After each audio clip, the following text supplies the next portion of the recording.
sa bawat umaga. Sumisikat ang araw ay dala ko ang pag-asang balang araw ay magbabago rin ang takbo ng aking buhay. Habang tahimik kong binabaybay ang mahahabang kalsada ay pasang ko ang pangarap na hindi kayang nakawin ng anumang kahirapan. May mga matang mabilis humusga sa panlabas na anyo at sa kupas na damit na aking suot sa bawat paglalakad. Madalas kong marinig ang mga salitang nagpapabigat sa damdamin kahit wala naman silang alam sa aking pinagdaraanan.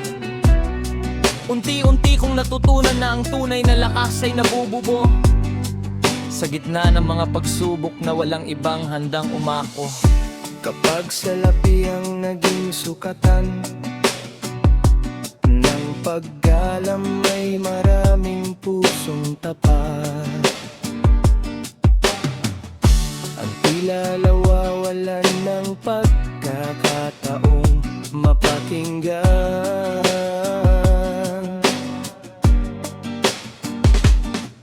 May mga pangakong madaling mabitawan, ngunit agad ding kinakalimutan kapag wala ng pakinabang na inaasahan. Ang bawat patak ng pawis na inilalaan sa marangal na hanap buhay ay mas mahalaga kaysa kayamanang nakuha sa maling paraan. Hindi kailanman nabibili ang mabuting pangalan ng isang taong marunong tumayo ng may dangal sa harap ng anumang unos. Mas gugustuhin kong mabuhay ng payapa kaysa yumaman, papalit ng konsensyang habang buhay na mapapagabag. Langaga kung dukhang tingin ng mundong naliligaw sa kinang ng salapi at kapangyarihan. Ngunit hindi kailanman mawawala ang tunay na dignidad ng taong namumuhay ng may katapatan at paggalang sa kapwa. Ang mabuting puso ay higit na mahalaga kaysa anumang kayamanang maaring maipon sa loob ng maraming taon. Darating ang araw na ang bawat sakripisyo ay mamumunga ng pag-asa at ang bawat luha ay mapapalitan ng masayang ngiti. Hindi hadlang ang kakapusan upang ipakita ang kabutihang nagmumula sa pusong marunong magmahal at umunawa. Ang taong marangal ay may kayamanang hindi naangas ng panahon at hindi ninanakaw ng sinumang mapagsamantala. Sa bawat kabiguang aking nararanasan ay lalo kong pinatatag ang paniniwalang may magandang bukas na naghihintay.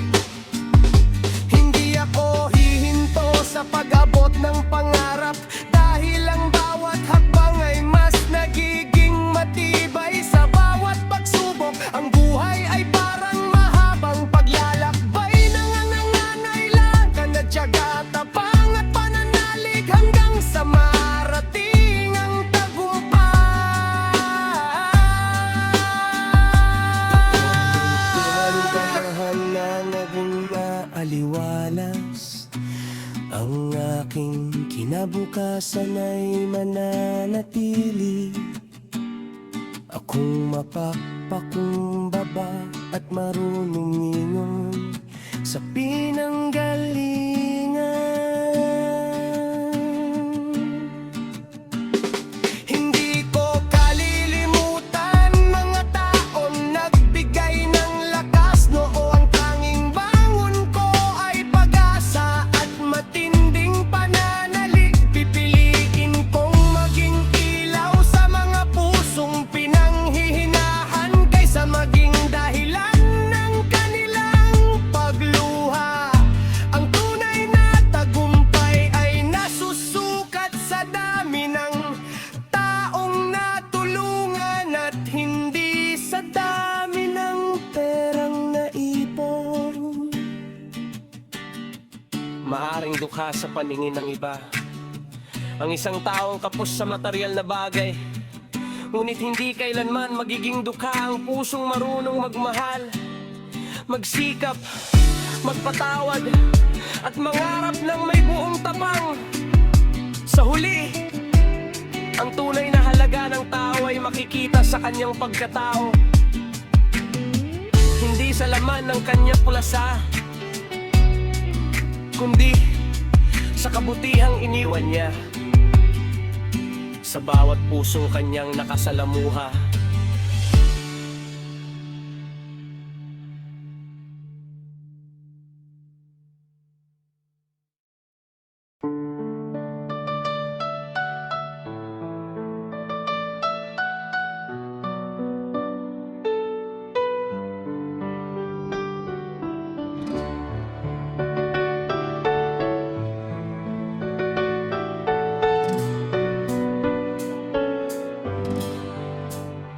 Sa gitna ng masikip na lansangan ay marami ang naghahabol ng pangarap, habang pasa ng bigat ng mga pangangailangan sa bawat umaga. May mga pusong puno ng kabutihan, ngunit nananatiling hindi napapansin dahil salapi ang unang hinahanap ng maraming mata.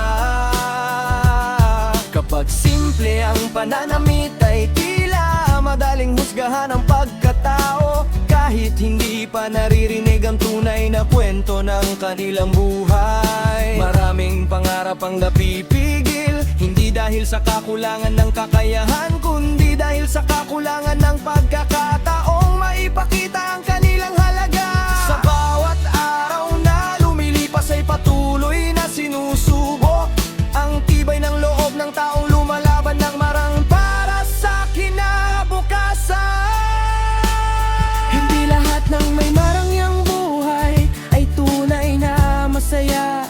Sa likod ng kanilang mga ngati at maagarang kagamitan, may mga taong tahimik na nagsasakripisyo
mananatili lakong mapagpakumbaba at marunong lumingon sa mga araw na ako ay kapos, ngunit hindi nawalan ng pag-asa.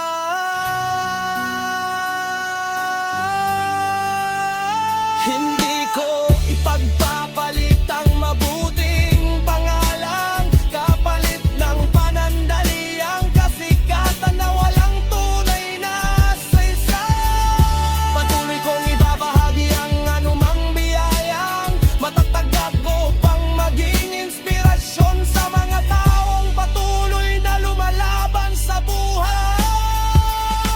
Ang pag-ibig, respeto at malasakit ng mga kayamanang kailanman ay hindi kukupas kahit lumipas ang maraming taon.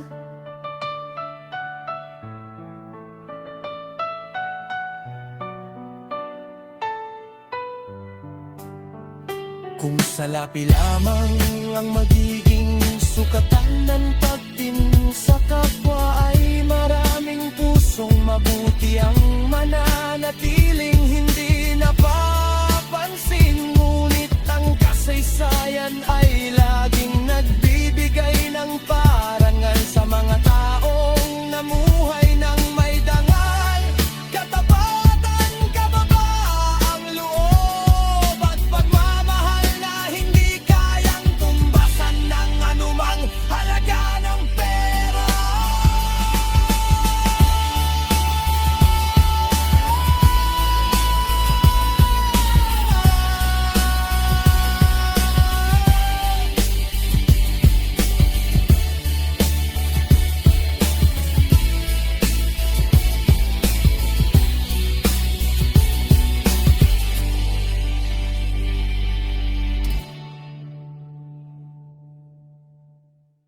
Naglalakad ka sa gitna ng maraming tao, ngunit tila walang matang handang tumingin sa iyong tunay na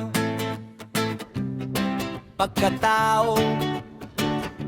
Tahimik mong pasan ang bigat ng bawat araw habang pilit na itinatago ang mga sugat na hindi nakikita ng iba. Marami ang mabilis ngumiti kapag may pakinabang na inaasahan, ngunit biglang lumalayo kapag wala na makukuha. Unti-unti mong naunawaan na hindi lahat ng lumalapit ay dala ang tapat na hangarin sa kanilang puso. Hindi kailanman nasusukat ang halaga ng tao sa kapal ng pitaka o sa kinang ng anumang pag-aari. Ang tunay na yaman ay makikita sa kabutihan ng puso, katapatan ng salita at tibay ng paninindigan sa buhay. Hindi ka pansin kapag wala kang may pagmamalaki sa mata ng mundo, ngunit huwag kayangang mawala ang iyong pag-asa. Ang bawat pagsubok na dinaraanan ay naghahanda sa'yo para sa mas maliwanag na bukas na unti-unting dumarating. Patuloy mong panghawakan ang iyong dangal kahit hindi ka palakpakan ng karamihan. Darating din ang panahon na ang imsipag at tiyaga ang magsisilbing ilaw ng iyong tagumpay. May mga pintuang kusang nagsasara sa harap ng isang taong kapos sa buhay, ngunit may mga bagong daang binubuksan ng pagsisikap. Hindi hadlang ang kakulangan upang maabot ang pangarap kung ang puso ay nananatiling matatag sa bawat hamon. Ang bawat pawis na pumapatak ay unti-unting nagiging bunga ng pag-asang matakal mong inalagaan. Sa bawat umagang bumabang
Bawat paglalakad ko sa masikip na lansangan ay tila dumaraan lamang ako na parang hangin sa paningin ng maraming tao. May mga pangarap akong bitbit na mas mabigat pa kaysa anumang dala ng aking mga balikat. Sa bawat pagsikat ng araw, hindi man mamahalin ang aking kasuotan, ay dala ko naman ang dangal na hindi kailanman kayang bilhin ng salapi. Marami ang mabilis humusga bago pa man nila marinig ang kwento ng aking pinagmulan at mga pinagdaanang pagsubok. Pinipili kong umiti kahit ang mundo ay tila walang buwang, para sa isang taong tahimik na nagsisikap.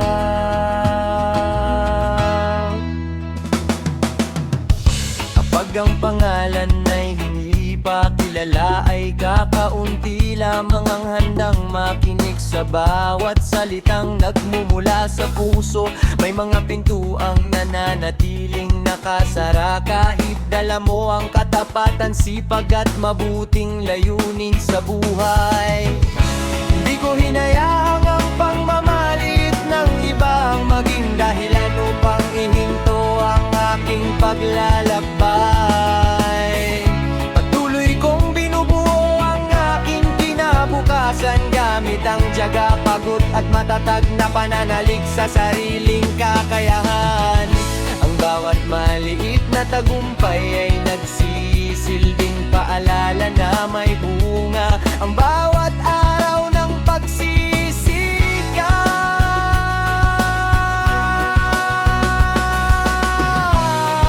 Hindi ka kilala ngayon, ngunit hindi ibig sabihin ay wala ka nang maiambag sa mundong iyong ginagalawan. Ang tunay na pagkilala ay dumarating sa taong marunong maghintay habang patuloy na gumagawa ng mabuti. Ang mabuting pangalan ay unti-unting nabubuo sa bawat tapat na kilos at makabuluhang desisyong ginagawa sa buhay. Darating ang sandaling ang iyong kwento ay magiging inspirasyon sa mga tao minsang nawalan ng pag-asa.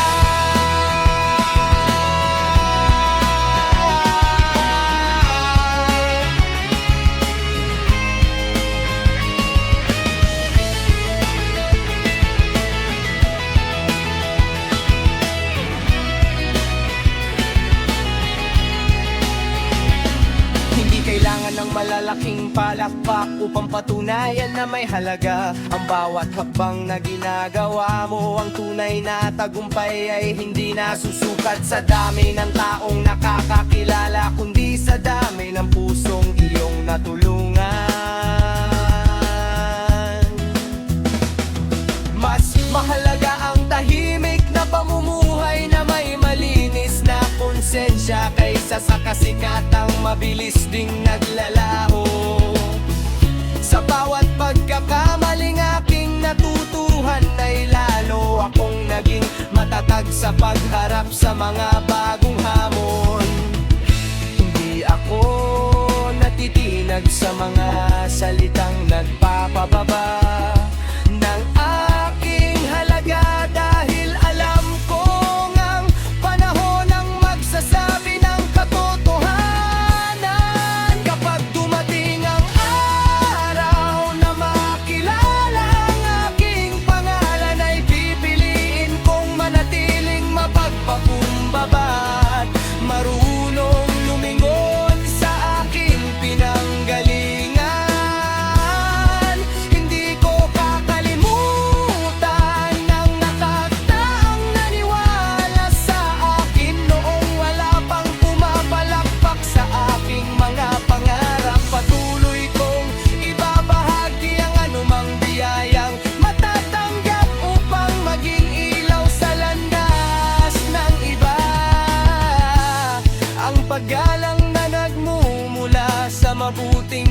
pagkatao'y mas matibay kaysa